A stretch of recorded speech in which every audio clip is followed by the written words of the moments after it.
Hello, everybody. How's my volume? Is that a little too loud? All right.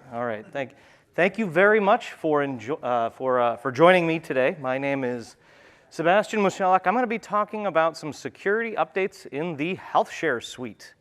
It is 2:30 on Thursday. This is the last focus group session time for the entirety of Global Summit. So I know you guys are probably tired of all the sessions. I'm going to try to make this as exciting as possible.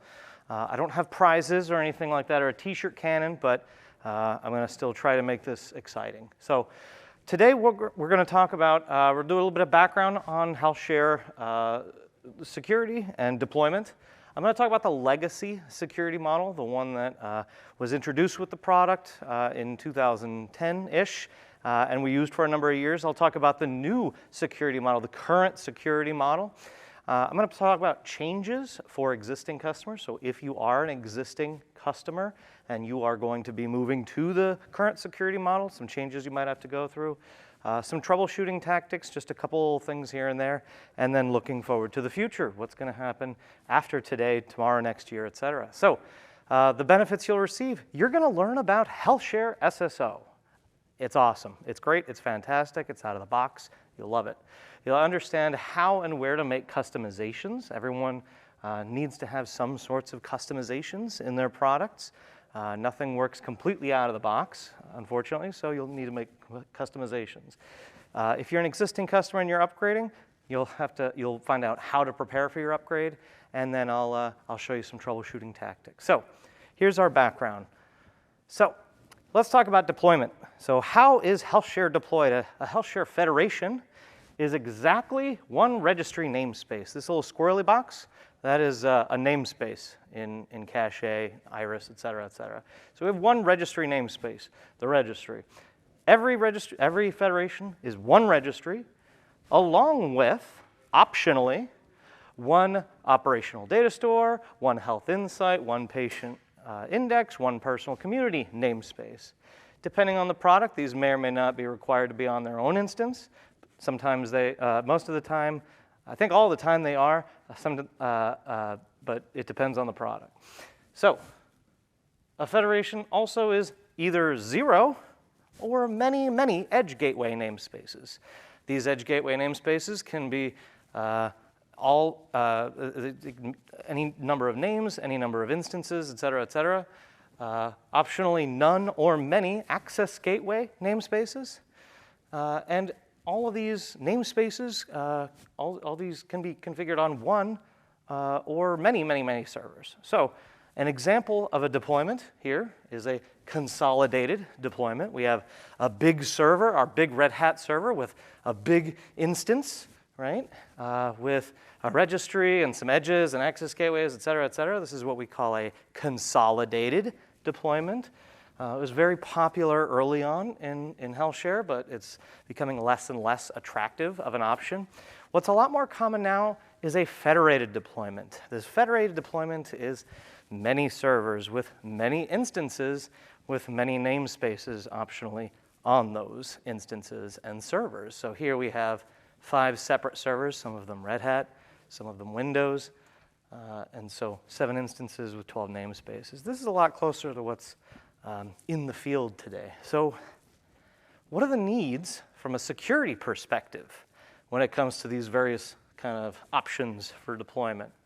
We need a central, out-of-the-box way of managing the doctors and nurses that are logging into some parts of the application, data analysts and scientists, administrators, care team, community person, all these personas that need to interact with your HealthShare federation.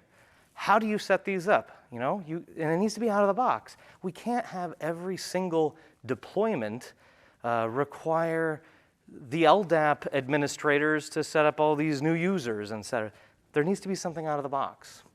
So we had to talk to the platform. Our platform is InterSystems Iris. A long time ago, it was InterSystems Cache.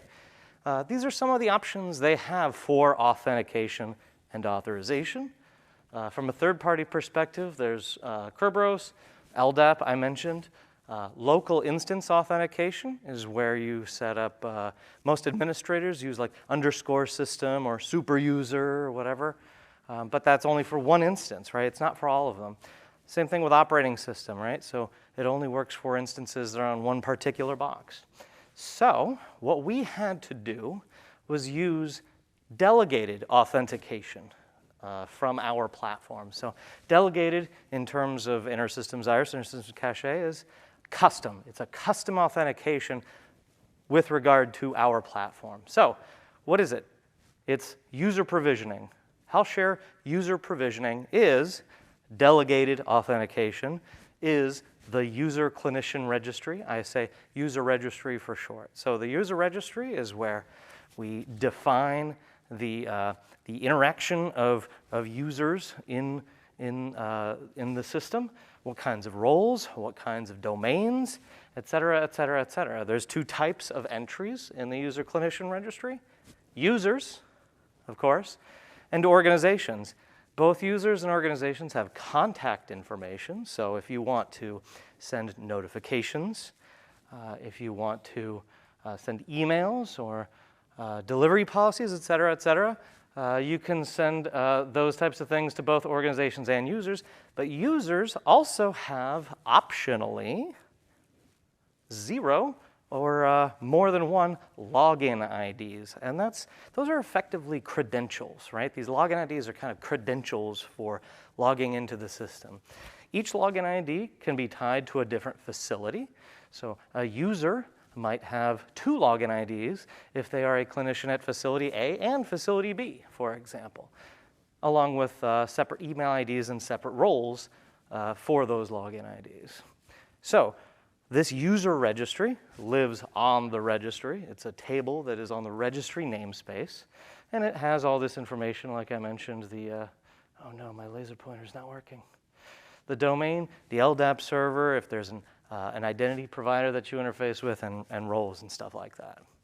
So that's the background. That's kind of what the deployment options are, and why we need delegated security, why we need to have kind of our own HealthShare security model separate from the one that Iris provides. So I'm going to talk about the legacy security model. Come on in, Francois. So when I say legacy security model, what I really mean is HealthShare 2000, before HealthShare 2020.1. 2020.1 is when we really started working on our current security model. We've been iterating over it the past couple of years. That's when we first introduced HealthShare SSO or OAuth, et cetera, but before 2020.1 is really when this was always applicable, but sometimes some current customers are still using this model. So let's talk about it.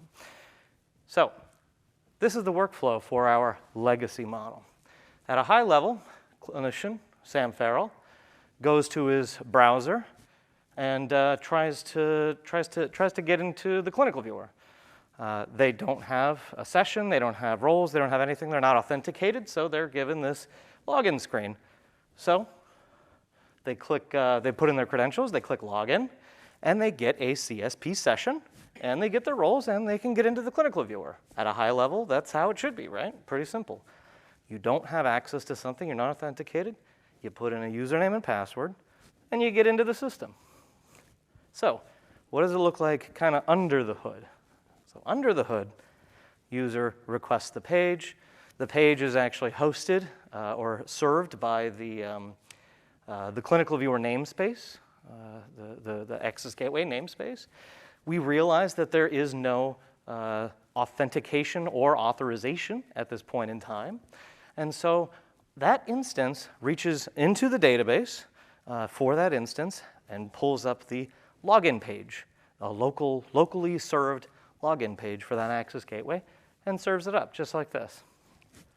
So once that login page is served up to the browser, the user can type in the username and password, click login, right? And after they click login, the instance, the Access Gateway instance, sends an authorization and authentication request to the registry via SOAP to do that processing for that login.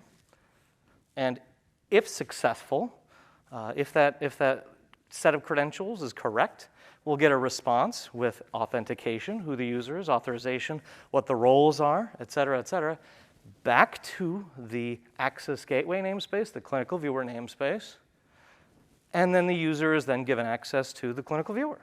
So that's how it works. That's how the legacy workflow for logging into the clinical viewer and most of the other apps works. Any questions up until this point? Right, thank you. All right, so one note on security domains. So I explained that the user registry is where we provision users. And so if you were to create a new user in the user registry, you can predefine roles A, B, C, D, E, et cetera, et cetera.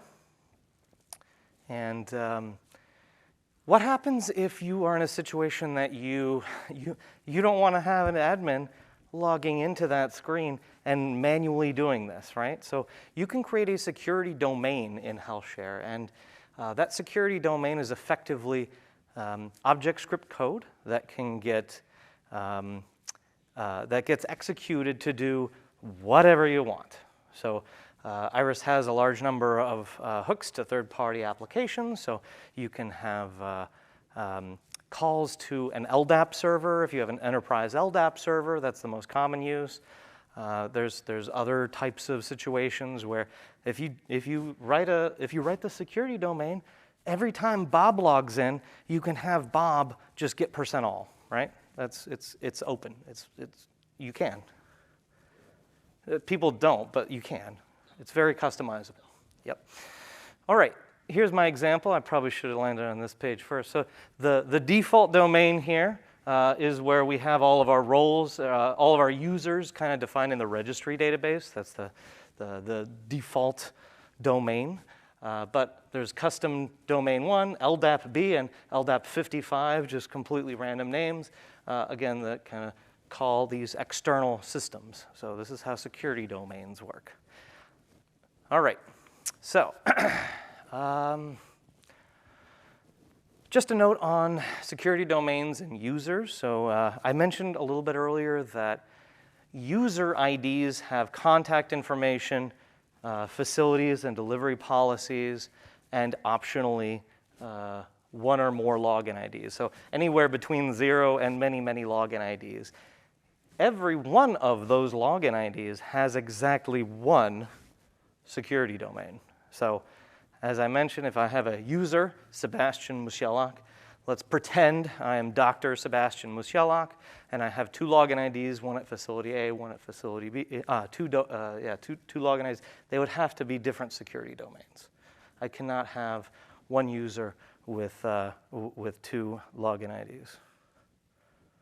I can't. All right, so let's talk about more customization. So this is the same thing from before. This is the same exact workflow from before, right?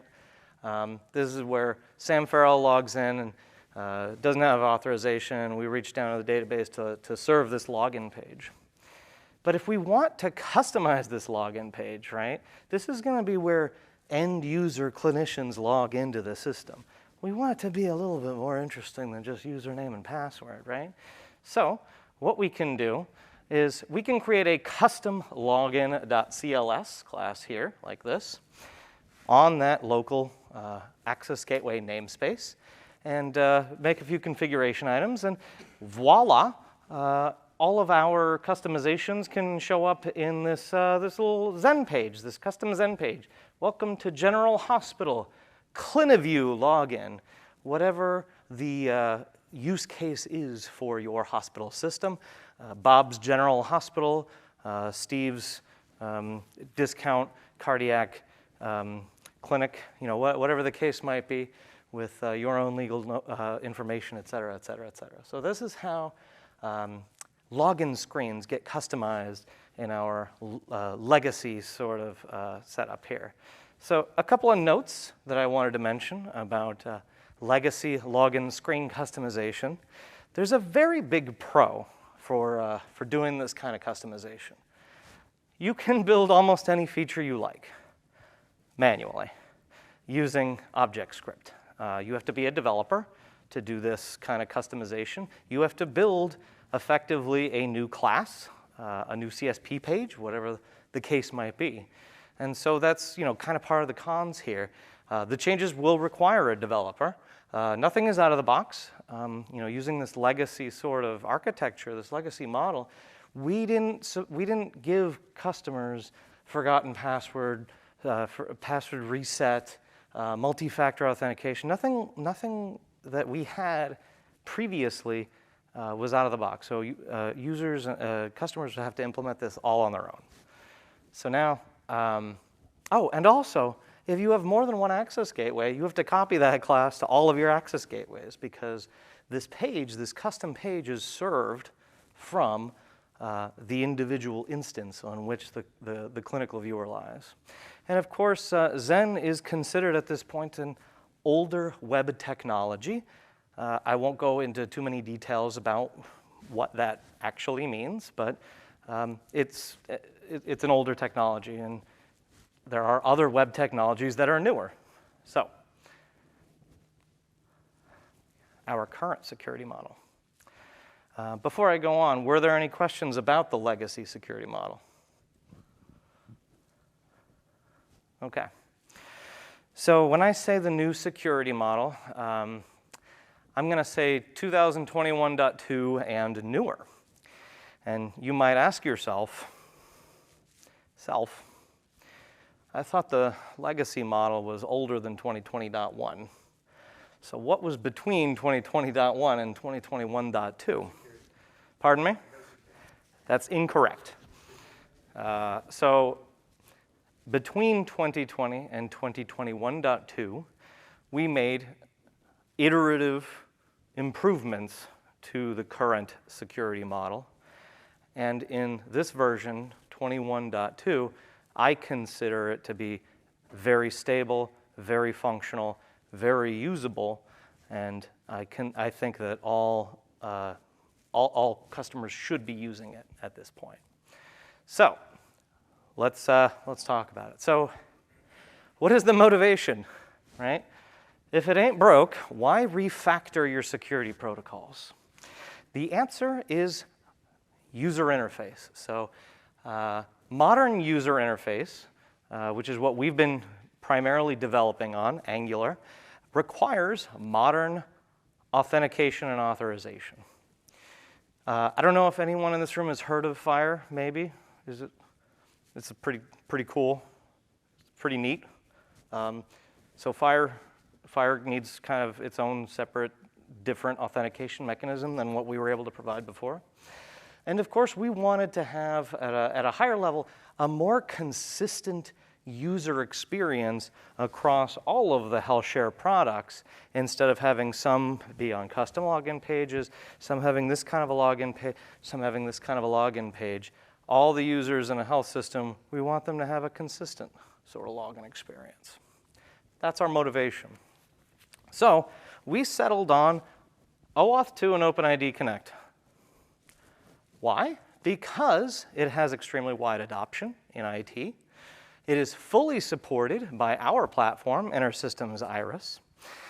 There's actually some regulatory requirements that talk about you need to use OAuth and OpenID Connect for your particular solution. If you're a health system and you want to meet certain regulatory guidelines, you have to do this. And the thing that I like to say is that OAuth 2 OpenID is just like democracy. It's not perfect, but it's the best thing that we have right now, right? At a high level, if you're not too familiar with OAuth, there's 3 actors. So the authorization server is the system that holds the identities, or that basically gives the client the right to access resources on the resource server. So it's this kind of 3 pieces of what an OAuth kind of interaction is like. So the client wants something on the resource server, doesn't have access to it, says, hey, authorization server can have access, here's my credentials, or whatever the case might be, and then has access to the resource server. So how does that translate into HealthShare? In HealthShare, The registry instance, the one that has the user registry, is our authorization server. The OAuth 2 clients, there's two types of clients, public and confidential. The public clients are any of our Angular applications. So the Nav app is a public client. Care Community is a public client. The login page for our current, the universal login page, I haven't talked about that, is a client. And then confidential clients are the instances themselves. So the registry instance, the access gateway instance, the edge gateway instance. We talked about instances before. The resources, of course, patient data that's in the viewer. Management portal configuration data. If you're in the management portal and you want to make changes to some configuration settings, and of course Fire API resources. So these are the resources. I'll show you a little bit later on. It's not as relevant kind of distinguishing because the clients and the resources in Iris are somewhat defined in the same way. So here's our new workflow. The doctor logs into, Dr. Farrell tries to log into the viewer just like before. Just like before, they don't have authentication or authorization, right? So they are redirected to the authorization server, right?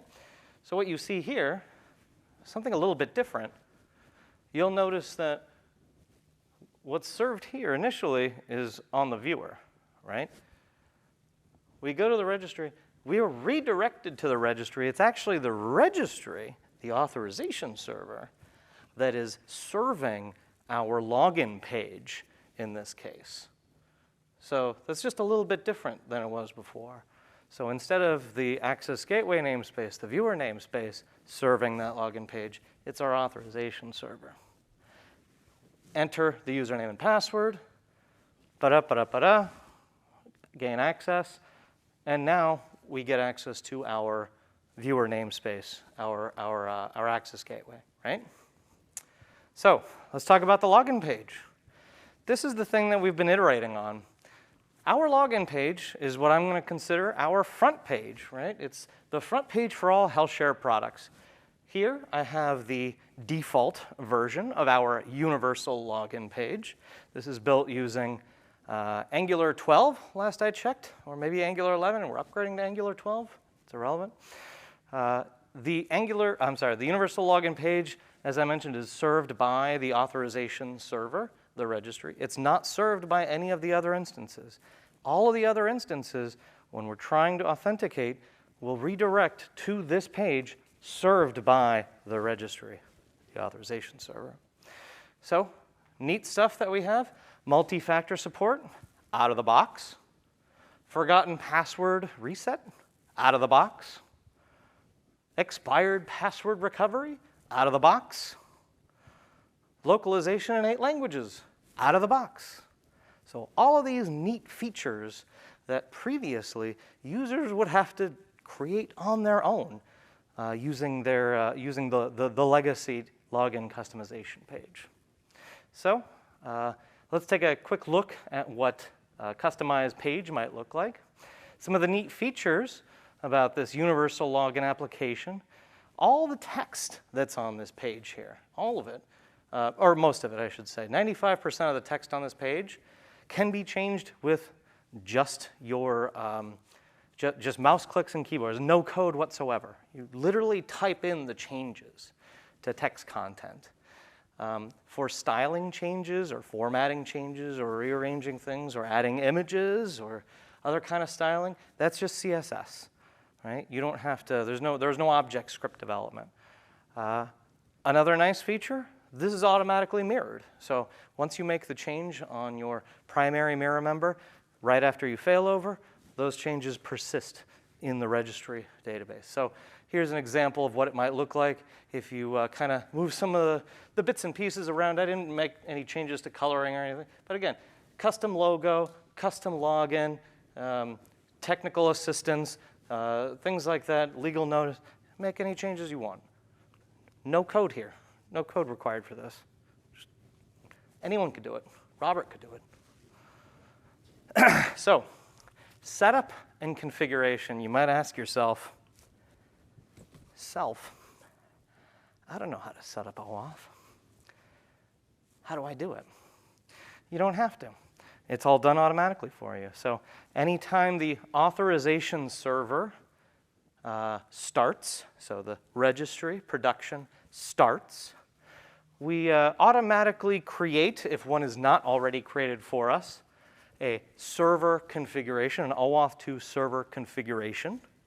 Every time a client connects to the registry, we automatically create client descriptions for those clients.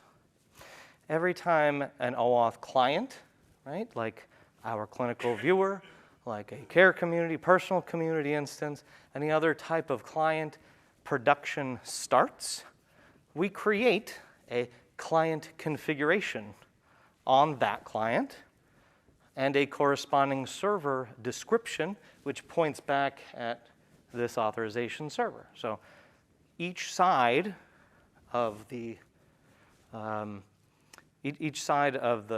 configuration, both the server and the client, have kind of pointers back at each other, if that makes sense. So 4 separate tables here with data in them. All of these get created automatically for you, so you don't need to make any changes. The only prerequisite here is that communication for the registry namespace, for your client namespace, for the instances, need to be secure. And what do I mean by secure? They need to be secure web servers that serve HTTPS. So HTTP is not, it's persona non grata, so everything has to be secure. All right, switching gears. Do we have any upgrading customers? Does anybody run an older version of Unified Care Record and is going to be upgrading to a more recent version of Unified Care Record? Okay.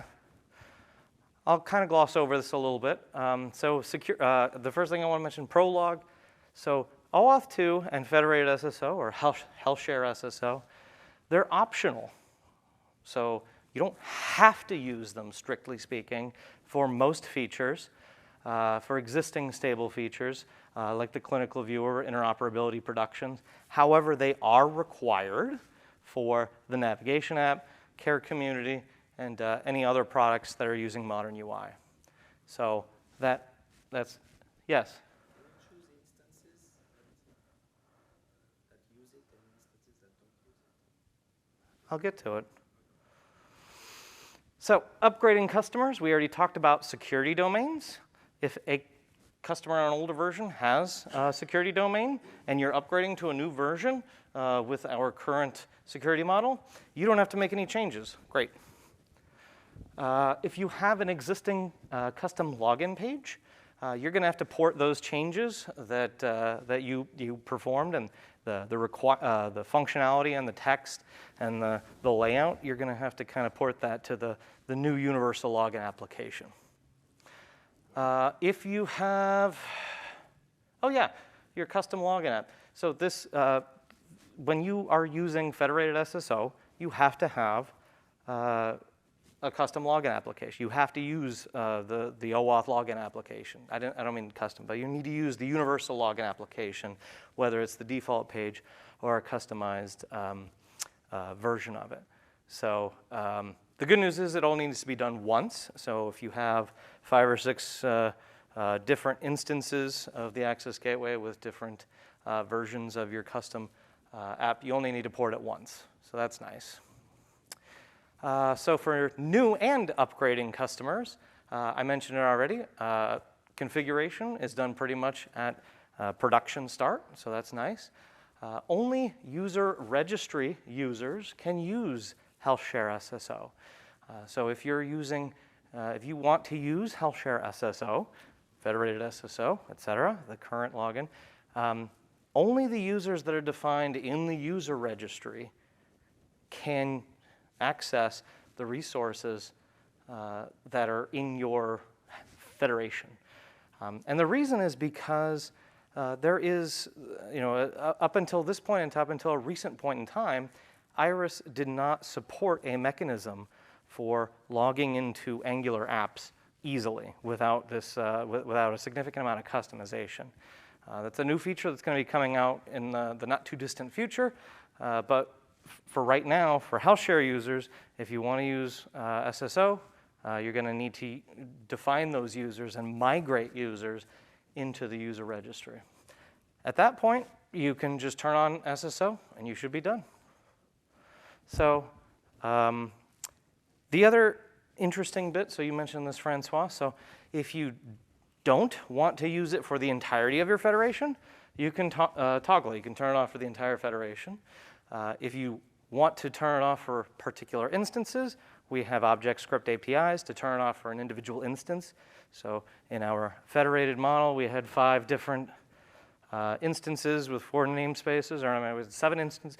We can turn it off for 2 of them if we wanted to.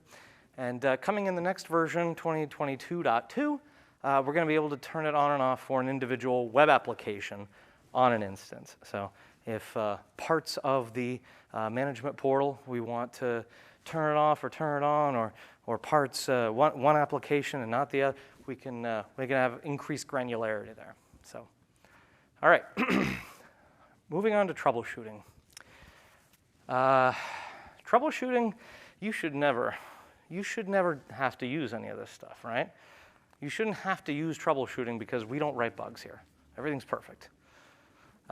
If you do run into bugs, there's a couple of options. The primary tool that we would recommend for anything related to OAuth or REST requests or anything from the browser is going to be the browser tools, right? So specifically, looking at the network log in your browser tools, looking at what the request is when you're trying to request a page or request authentication or whatever, and then seeing whatever the response is that comes back from the authorization server or the client server or whatever the case might be. The console in the browser tools might have errors, and then the storage looking at the cookies and the values there. So here's just a quick example. I wasn't smart enough to be able to reproduce a problem, so this is actually correct for the most part. So I just requested my page, and I just clicked log on, and I had all these little these network traces here, and I took a look at some of the responses. Everything seems okay, but the browser tools, if you're not familiar with them, is something that you should start kind of bulking up on if you want to do troubleshooting related to HealthShare authentication and authorization. The other tool that is extremely valuable is the ISC log. So the ISC log captures all web traffic. So on busy systems, that's a lot of traffic that is coming through a web server or CSP gateway into the super server port. So the super server port is one of the primary ports that an Iris instance listens on. It is a good use case for readily reproducible issues that you can reproduce something very quickly and then turn the IC log on and off very quickly because, like I said, it's extremely busy. There's a lot of stuff. It does require some practice, so you'll likely be working with the WRC to work with that. So this is what it looks like.